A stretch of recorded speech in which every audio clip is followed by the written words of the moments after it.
I put this video together, this audio actually, to help small schools. I was blown away by the response that I just saw on a Facebook post from Century Martial Arts that they said, we're here to help small schools. If you have 50 or less students, let us know. And there's just so many people out there that are currently in this situation.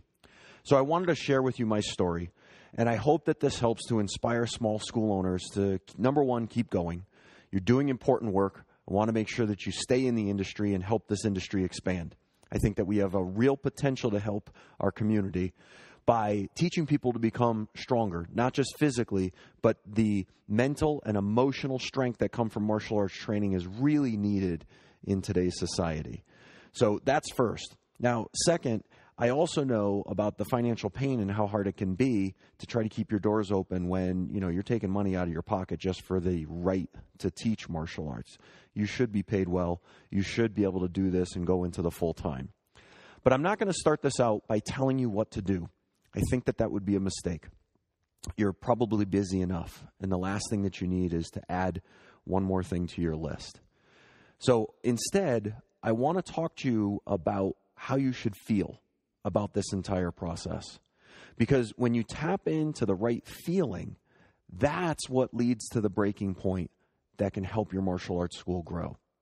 So I wanted to share with you my story and how I got started. I wanted to open my martial arts academy at 18 years old. I didn't want to go to college. I didn't want to go straight into my father's industry. I wanted to do my own thing. I wanted my own martial arts academy. Now, initially, my parents weren't really supportive of that. They thought that would be a mistake, that there was no money in martial arts, and that I was going to, probably be begging them for money all the time. So they set up a few standards that I had to live up to. Number one, I had to go to college full-time if I wanted to open my school and still live with my parents. And it was also needed that I had a full-time job in order to keep the school running. So my day looked something like this. I'd wake up at 5 o'clock. I'd get to work by 6 to mow lawns all day. By 3 o'clock, I would be at my martial arts academy teaching until about 6. And then I would take night courses and then be doing homework until about 11. Sleep from 12 to 5 and start the whole thing over again. And I did that for about a year. And I burnt myself out to the point where I actually slept through a day. My body became so tired that I went to bed on Saturday and I didn't wake up until Monday. And that set me off. I realized that it was time to make a change. And I wanted to make an approach to my college professors to see if they would work with me on this. So what I did is I went to my business management professor. He had been a professional student all of his life, meaning he went to college, then became a teacher, and that's been his career. He never really had to do anything in the outside world. And when I showed him my business plan, I said, look, here's my plan to get 100 students so I could be a full-time martial arts instructor. If at the end of this semester I have 100, give me an A. If I have 99, give me an F. But I can't keep coming to your class. I can't do your assignments because I just don't have the energy anymore, and my parents are going to kick me out if I don't keep my college grades up. He said that was the stupidest idea he ever heard and the lamest excuse to get out of homework he ever heard.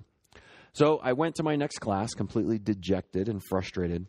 Now, my second class was run by a college professor who also happened to own 7 Ace Hardware locations. And feeling, again, dejected and frustrated from my first attempt, I went up there meekly and I said, here's my business plan. If I have 100 students, give me the A. And if I have 99 by the end of the semester, give me an F. She paused. She looked at me and she said, get out. I thought that I was headed for more rejection, so I just stood there, stone cold on my feet in the ground. And she said, get out.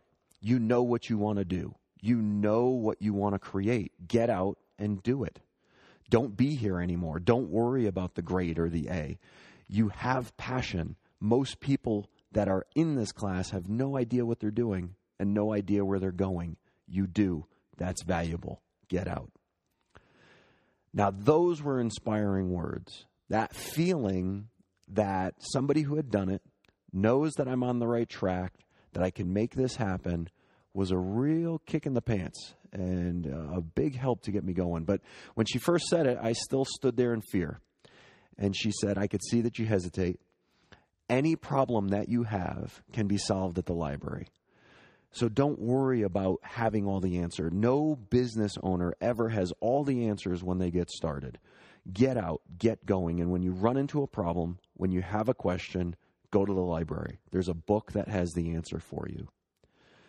That moment was the most optimistic moment in the starting of my professional career. That feeling that I know it can be done. And I think that's the first feeling that you have to tap into as a school owner. That optimism that, yes, this can happen. Once you get tapped into that, then you start to look at the world in a different way. You see, that first year that I was doing any marketing, I always did my marketing on weekends when I didn't have to do the lawn mowing thing and the homework thing. And my major form of marketing was handing out flyers door to door. And I loathed it. I hated it. I hated every second of it. And most times I'd hand out, 1,000 flyers, and I'd come back and somebody would leave a message on my voicemail at the school saying, "Stop putting crap on my door." So it was a painful process of marketing. It was a frustrating process of marketing. And because I hated it so much, it took my energy away from what I was good at, which was, the teaching of the classes and building of my students. So that's another reason why I want to take the energy off of what to do. Because if right now you're not passionate about your school, if you're not excited about your school, there's not too much that you can do for marketing that's going to turn that school around and help you. Now, you started your school because you initially had passion. You love the art. You love what you train in. You love helping your students. Get back to that first. Get back to that before you worry about marketing at all. So to continue with my story, I went home, told my parents I quit school. They said, "Get out," so I'm sleeping in my academy. And I would lay my kicking shields down. That would be my bed. And I was actually quite happy at that moment. I was excited for the opportunity that was in front of me. And that I wasn't going to be working at night at a course that I didn't really care to learn, and I wasn't going to be doing a job that I hated in the morning, that I was going to have 100% of my time to focus on my academy. So my first plan was to create an open house. We were going to do a demo with the students at my academy. And so I promoted it, but I promoted it through my classes themselves. I was excited about this demo, and my students could feel that excitement. And they knew that this was going to be a big deal. So they came and they helped and they were all in with this project. And that really made all the difference. The energy in the academy was what that tipping point led to. You see, up to this point, I spent a year. I had 38 active students at the end of a year of handing out flyers and doing all that hustle marketing. Then I ran this open house with those 38 students and committed all of my effort and energy into making them look phenomenal, to really getting them to the highest level of excellence that I could for this demonstration. And it paid really big dividends.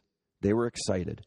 They brought people, and they did the marketing, and they got the energy about the academy to me. I remember how poor my sales procedures were at that time.